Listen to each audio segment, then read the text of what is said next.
ఇళ్ల బిల్లులు ఇవ్వకపోతే ప్రాణత్యాగానికి సిద్ధం. పోచారం భావోద్వేగం.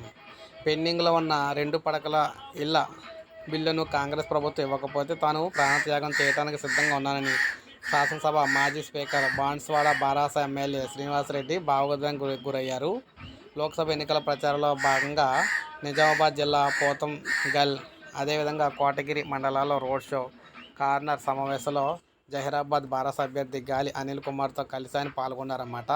ఈయన మాట్లాడుతూ బాన్సువాడ నియోజకవర్గానికి 11,000 2 పడకల గదులు ఇల్లు మంజూరయ్యాయని, వాటిలో 10,000 ఇల్లు పూర్తయ్యాయని చెప్పారు. సొంతంగా ఇల్లు నిర్మించుకున్న లబ్ధాలకు 400 కోట్లు చెల్లించామన్నారు.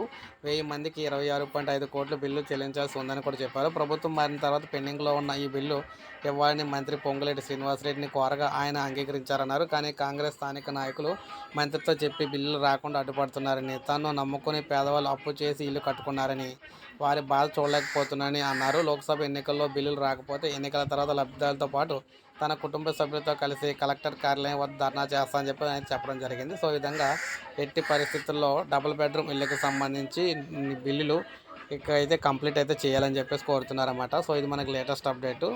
ఒక లైక్ చేయండి, సబ్స్క్రైబ్ చేసుకోకపోతే మన ఛానల్ సబ్స్క్రైబ్ చేసుకోండి.